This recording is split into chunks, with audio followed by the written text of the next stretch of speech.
here's something. Oh, it's us. Hey, it's Dan Schinder And Steven Schinder.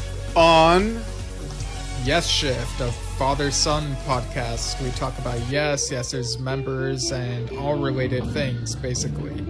Can you guess who is the father and who is the son? Let's see if they can guess. So, we're this is like an add-on episode. We just did an episode. We want to do this add-on episode because, well, news is trickling out about a new Yes album. The Quest doesn't seem like it was that long ago, right? Right, yeah, it feels like it was a few months ago, even though it was a year and 4 months ago. Yeah, if they get back in if they get back in a groove of an album almost every year, I would love that. Yeah, so it's been pointed out that this is pretty much the quickest turnaround between new Yes studio materials since Keys to Ascension and Open Your Eyes came out like a few weeks apart. And then before that, the last time there was a short gap was between Going for the One and Tormato of just over a year. So yeah, this is, and I mean, we'd been hearing that they were aiming for a June release, but when we heard that, I thought, it might be delayed to autumn. But now hearing that it's coming out May 19th, I mean, it's around the corner, Yeah, let's show the artwork. Some people may have seen it, but let's put it up. Here we go. Check this out.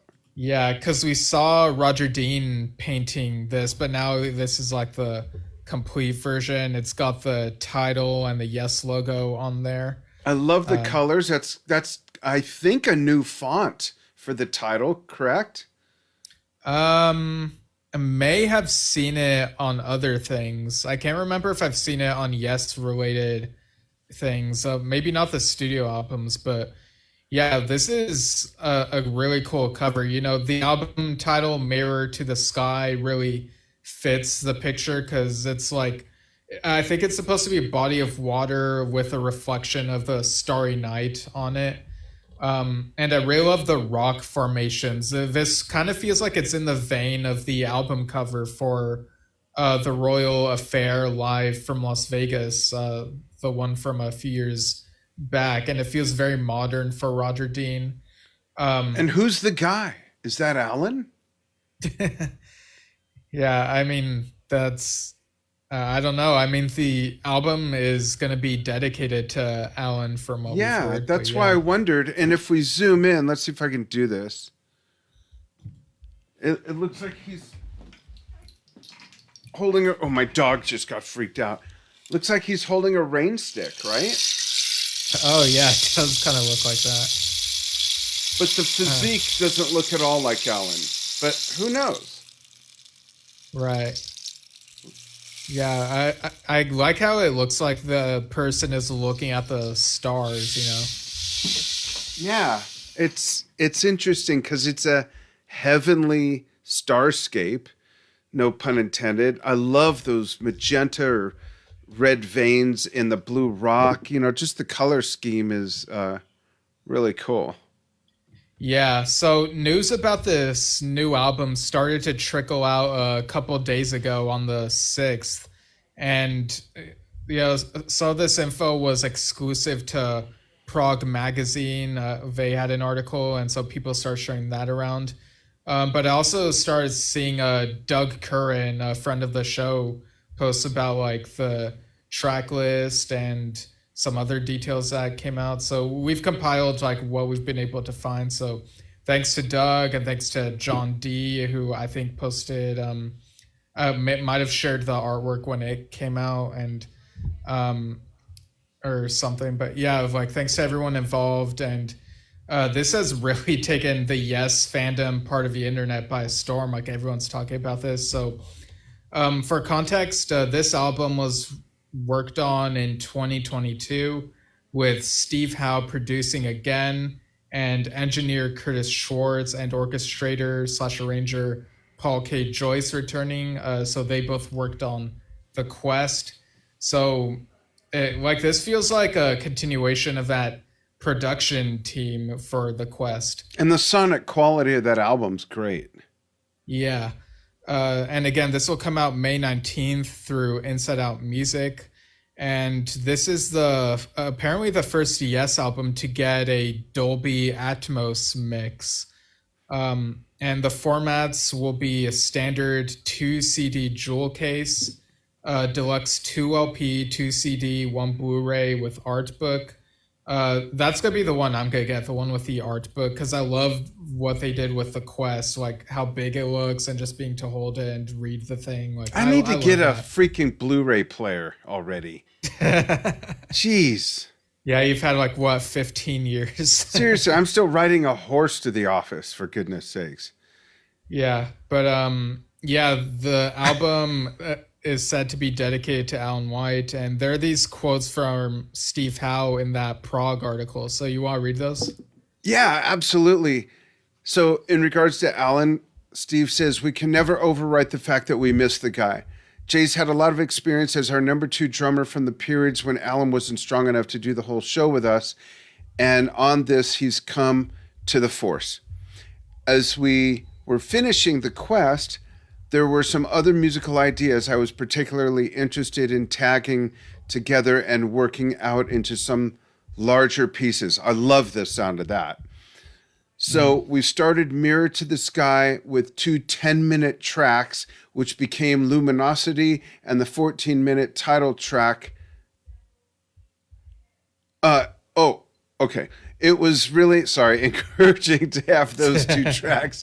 All we had to do then was make them grow and see who had what songs and what collaborations could take place. And then there's a track list I'll blow through.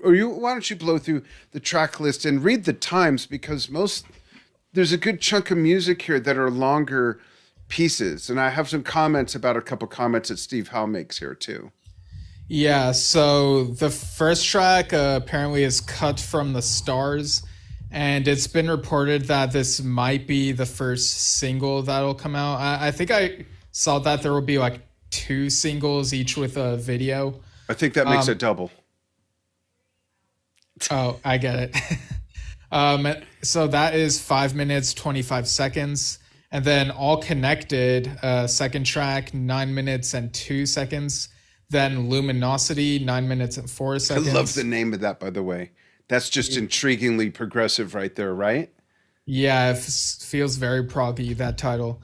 And then Living Out Their Dream, 4 minutes and 45 seconds. And Steve Howe described this as a bit way out lyrically. That's new for Yes. Yeah, I was about to say that's pretty much Yes right there. Like the lyrics are just like really out there. So if it sounds like this will be very at home for the Yes catalog. And then we got the title track Mirror to the Sky, 13 minutes and 53 seconds. And then the final track on the main album, Circles of Time, 4 minutes, 59 seconds. So this one is written by John Davison. And Steve Howe says he's enamored with it and that it's simple in texture and presentation, but musically complex. There's a lot of things happening. That really piques my interest. Yeah. That totally piques my interest. And being that it's a short piece, I'm wondering where it's going to come out. I wonder if that's going to be another single released with the first one, or, or it could be a Holy Lamb type thing. Oh, as another last song that just time is time, Holy Lamb. I just deflated your excitement. I know. I see Joe Cass from Total Macertain commented saying, I'm excited. I am as well, Joe. I'm with you right there. Yeah. Thanks for chiming in and checking in, Joe. We got to connect again soon. Yeah. So in the article, after discussing Living Out Their Dream, Steve said that the other songs are, quote, much more romantic and interested in our history, our philosophy. And then he has like this stuff that he says about the bonus tracks. So did you want to read that part? Yeah, but I do want to comment on when he says much more romantic. I wonder if that's in the vein of Turn of the Century, Alan Song, or stuff from the last couple albums that are a bit mellower. I wonder if romantic means mellower, or Yeah, I don't know. Or maybe heroic, like that type of Yeah, romanticism type thing. be interesting to find out. How does not want people to think that the remaining tracks below as lesser quality or bolted on. He says, we just had a lot of material to work on, and those 3 songs weren't worked in a different way to the rest of the album. But the main CD, those 6 tracks, that substantiates an album. We make albums, we love albums. They're not just a collection of songs. They have to be in a certain order to flow in a certain way. I think we're experts at making albums. I mean, bloody hell, we ought to be. Good point. I agree. So it's interesting that that's what makes them bonus tracks, is that they don't really fit into the universe of those other 6 tracks that are kind of a thing, like an ecosystem. So I like that. I like that they didn't just save them for another time later on, which they could have done. Right, yeah, they very well could have. So these 3 tracks, I'll just read them off real quick. Mm-hmm. They are Unknown Place, which is 8 minutes and 15 seconds. That's kind of surprising for a bonus track. Yeah. 1 second is enough, 4 minutes and 4 seconds. So according to How, there are, quote, a lot of things that get in the way of, unquote, achieving happiness. So that's what the 1 second is enough refers to. Interesting. I guess. Yeah, it's kind of, it's kind of a bold, risky title, I would say, but I don't know. We'll give that a listen when it comes out. And then Magic Potion, 4 minutes and 8 seconds. That sounds very proggy. It makes me think of like the Uriah Heep type thing, Demons and Wizards. Yeah. The Magician's birthday type thing. Yeah. It sounds very proggy. So this is cool news. This next bit. I have like a bunch of thoughts. I'm trying to like remember where I want to begin. So what do you think of this idea that they've been going with the Quest and now this, of putting the bonus tracks on a second disc rather than on the first disc, even though there's enough room? That's a great point from a technical standpoint, from a packaging and marketing standpoint. I'm not sure what to make of that unless it's to truly separate them as a separate product within a product on their own CD. Yeah, but on the other hand, when I got those remastered Yes albums in the early mid 2000s, where the 70s, 80s albums and the first album came out with bonus tracks, I would read the track list on the back. And so from reading that, I would know where the division is. And from listening to it, I'd be like, okay, this is the main album and this is the other stuff. And most of those had them on the same disc, the exception being Topographic Oceans for obvious reasons. It might be because they want those, as he said, those 6 songs go together and flow in a certain way, and wanted them to stand alone as that product, and to truly make these bonus tracks where it wouldn't get convoluted into that by just going into another 3 songs. To me, that makes sense, actually, from a packaging and marketing standpoint. Right. Or user experience standpoint as well. Yeah. So Joe chimed in again, saying because a bonus seems like something extra, but Steve seemed to describe these as just separate ecosystem, as he said. So yeah. Okay. And then Oh, I was just gonna say, I see Jeremy Morgenstern apparently wasn't that into the Quest, only the Roger Dean cover, but so very curious about how this will sound compared to the Quest.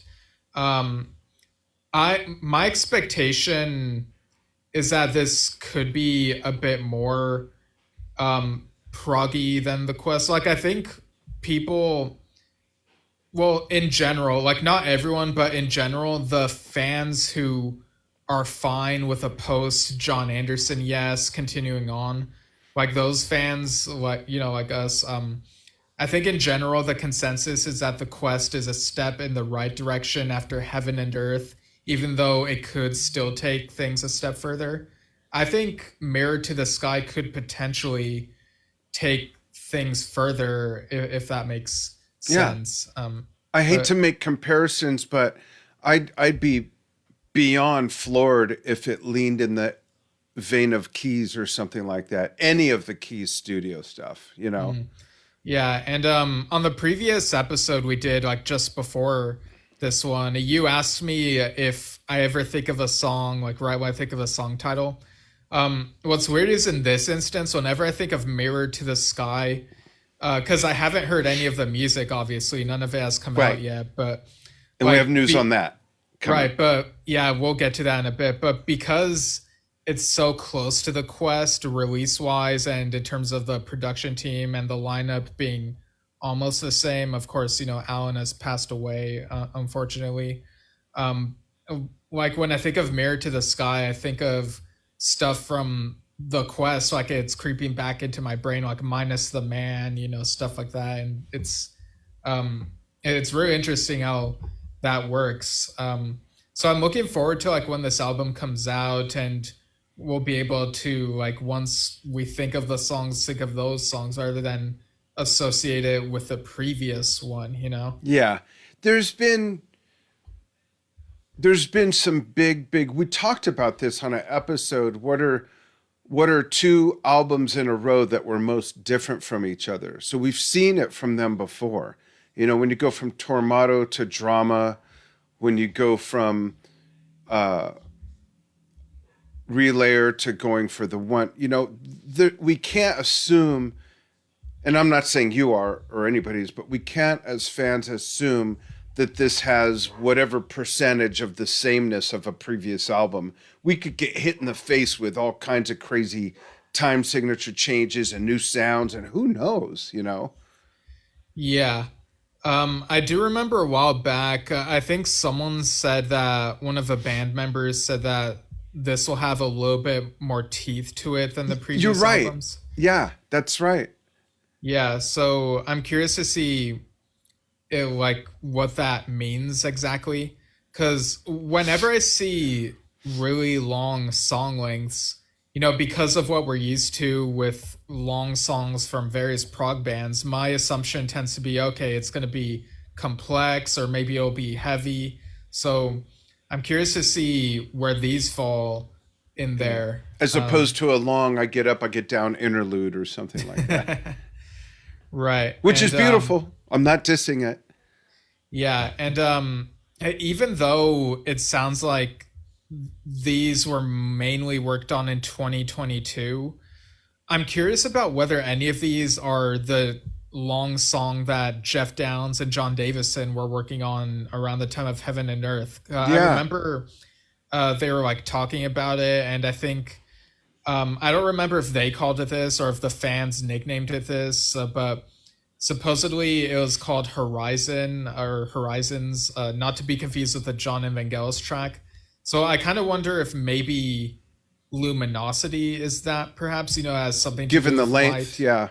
Yeah, but yeah, that'd be something I'd want to ask them, like, but yeah, it'll be and the way they're talking Jay up, it sounds like his contributions on this are probably substantial. I don't know how much Alan, if any, could be on this. Maybe he was just on demos, or maybe I don't know, but it sounds like they're mainly focusing on Jay for this. So my expectation is Jay probably played everything on this one. That's what I think. Yeah. We'll get Jay on, folks. We'll probably be able to have him on soon. Yeah, we're trying to see what his schedule is like. Yeah. I know this is out of context, but I want it sort of, other than it's completely out of context, other than the word interview. I want to say this now, or I'll forget to tell you, but we have a Drum Talk TV interview on the 15th with Jeremy Colson, who's the drummer for Steve Vai. So that'll be fun.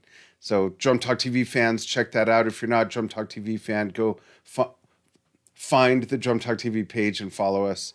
We're simulcasting on there when we do the Yesshift shows as well. So that'll be fun. But can I read the news about the first track coming from this album? Well, let me read these comments first. Okay, So, please. Yeah. Yeah, so Eli says Alan's no longer with us, but his energy, love, and music live on all of us forever. That's very true. Absolutely. And Joe chimes in again saying, I'm expecting more Billy influence. I hope there's more three-part harmonies. The quest was either John/Steve or John/Billy in my analysis at any given time. Yeah, I could definitely see that. Yeah. A bit more of a Billy influence would be really cool. I think it would be very different from Open Your Eyes, because it's a different era now, and he's done a bunch of other things. So Yeah. yeah, like who knows? Yeah, absolutely. So something to look forward to this week, folks, is that Friday, March 10th, is going to be the release of the first track. So watch for that. I can't wait to get a taste of this and hear it. Yeah. Now, in terms of the tour, how many tracks do you think? Because they're planning to do Relayer starting this summer in, I think, Europe or the UK. It might be Europe first, but how many of these tracks do you think they'll try for the tour? Back in the day, bands played pretty much their whole album when they toured it. Right. With Yes, you never know what you're going to get. I've seen tours where they played 2 songs from an album. So I really don't know. Now I might have a better idea, I don't know why, after hearing the album. But how long is the Relayer album? Like 42 minutes? 44? Something like that. Yeah, around 40 minutes. Yeah, so there's room for another. How many minutes is this? Let me do the math real quick. So we got 5, 14, 23, 27, 28. This is over 40 minutes. So there's enough room to play all the main tracks, at least, with Relayer. I doubt they'll do that. But if they were to do like a 2-hour show, not have an opening act and do a 2.5-hour show, they could do it. Right. Yeah. With Yes, their focus this past decade has been on like the album series. And me personally, I wish they could focus on the new material as much as the old material. At least as much. Yeah, like can you imagine if last year it wasn't just the Close to the Edge 50th anniversary tour? What if they had called it Quest to the Edge? So they play all of Close to the Edge and a good chunk of the Quest. Like that would have been cool. And then this year you could do, I don't know, you could call it something like Mirror to Relayer Tour or something. I don't know. But that's a good one. Also, the title Mirror to the Sky, when I first saw it, I couldn't help but think of the Journey song, The Wheel in the Sky. Oh, that's funny. Maybe it's a cover. But yeah, that's just like, I wish that they would put more focus on the new stuff as much as they do on the old. Like, ideally, that's what would happen. But in any case, I'm glad we're still getting new music regardless. Yeah. Awesome. Folks, chime in. Let us know what you think, whether you're watching live or on the archive. We will be back again on the 15th at 7 p.m. Pacific. And earlier that day on Drum Talk TV at noon Pacific, we'll be interviewing Jeremy Colson of Steve Vai's band. So a lot to look forward to with those. And please do a brother a favor. Sign up for the Drum Talk TV email list. We've got big stuff happening, including a live show in Las Vegas, May 20th at Notoriety.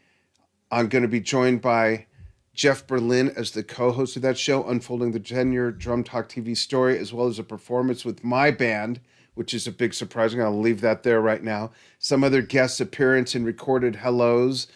From everybody from Steve Howe and Steve Hackett to some of the biggest drummers on the planet. And again, we're also coordinating that with the launch of our membership site, which is going to be extremely experiential in the metaverse, as well as some education. It's going to be a blast. So please at least sign up for the email list so you can get the information and find out how you can be a part of the membership site and contribute and come see me and my friends and some of my family in person at the show in Las Vegas where Trump Talk TV got started. Steve will be there. Meet Steve. Yeah. The heck with me. Meet Steve. Yeah. And yeah, I'm looking forward to this first track on Friday. I kind of want to get my thoughts out like right after listening to it, but we'll have to see like what we can do. Yeah, we'll talk about that on the 15th. We'll talk about our thoughts, and we want yours after you hear this first track that gets released on Friday the 10th. All right, yeah. Cool. Thanks, everybody. Thanks for following what we do. You can follow us at facebook.com/Yesshift. You can follow us on youtube.com @Yesshift. You can follow us on anchor.fm/Yesshift. And you can write us at yesshiftpodcast@gmail.com if you have questions, suggestions, complaints. We don't open those. And you can also make a donation on Anchor channels, which we would love. Buy us some coffee. You can tell we need it. I've been up since 3 a.m. my time in Arizona. True story. Right, yeah. All right, folks. Thank you. Thanks, everyone. Bye-bye.